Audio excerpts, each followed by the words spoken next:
Self start ചെയ്യുന്ന സമയത്ത് classic വണ്ടികൾ യൂസ് ചെയ്യുകൊണ്ട് സെൽഫ് സ്റ്റാർട്ട് ചെയ്യുന്ന സമയത്ത് കടകട ശബ്ദം വരിക. തുടക്കത്തിൽ നമ്മളിങ്ങനെ കാണിക്കുക വെച്ചാൽ സെൽഫ് അടിച്ച് സെൽഫ് നമ്മൾ ചെയ്തതിന് ശേഷം ക്രാക്ക് എന്നുള്ള ശബ്ദം വരും, ക്രാക്ക് എന്നുള്ള സൗണ്ട് വരും. അതല്ല നമ്മൾ കിക്ക് ചെയ്ത് സ്റ്റാർട്ട് ചെയ്യുന്ന സമയത്തും അതേമാതിരി സെൽഫിൽ നിന്ന് ശബ്ദം വരും.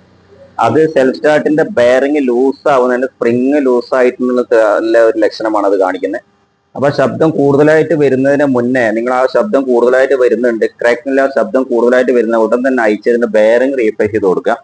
അല്ല നമ്മൾ അവോയ്ഡ് ചെയ്ത് കഴിഞ്ഞാൽ ബെയറിംഗ് 2000 സംതിങ് ആണ് വില വരുന്നത് കേട്ടോ. ആ ബെയറിംഗ് ഒക്കെ പിന്നെ ആഫ്റ്റർ മാർക്കറ്റ് ബെയറിംഗ് കിട്ടും, നല്ല ബെയറിംഗ് അതിന്റെ കൂടെ നല്ല ബെയറിംഗ് ഉണ്ട്. സിംഗിൾ യൂസ് ആണ്, അതല്ലോ നിങ്ങൾ തന്നെ വണ്ടി ഉപയോഗിക്കുന്നത് ന്യൂട്രൽ മാത്രം സെൽഫ് അടിക്കുള്ളൂ, ക്ലച്ചൊക്കെ പ്രോപ്പറായിട്ട് അഡ്ജസ്റ്റ് ചെയ്ത് ഉപയോഗിക്കുന്ന ആളുകളാണെങ്കിൽ ആഫ്റ്റർ മാർക്കറ്റ് ബെയറിംഗ് ഇട്ട് അത്യാവശ്യം കിട്ടും.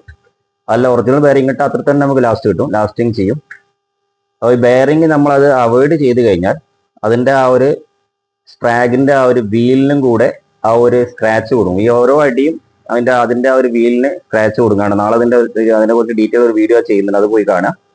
ആ സ്ക്രാച്ച് വീണ് കഴിഞ്ഞാൽ ഓരോ സ്ക്രാച്ച് വീണ് കഴിഞ്ഞാൽ അതിങ്ങനെ ഗ്രൈൻഡായി ഇങ്ങനെ പോയിക്കൊണ്ടിരിക്കും. അപ്പൊ ആ സമയത്ത് എന്താ വെച്ചാൽ അസംബ്ലി കംപ്ലീറ്റ് മാറ്റണം. അപ്പോൾ ഒരു ഭാരിച്ച ചെലവ് വരും, 4700 രൂപ അസംബ്ലി ചെലവ് വരും.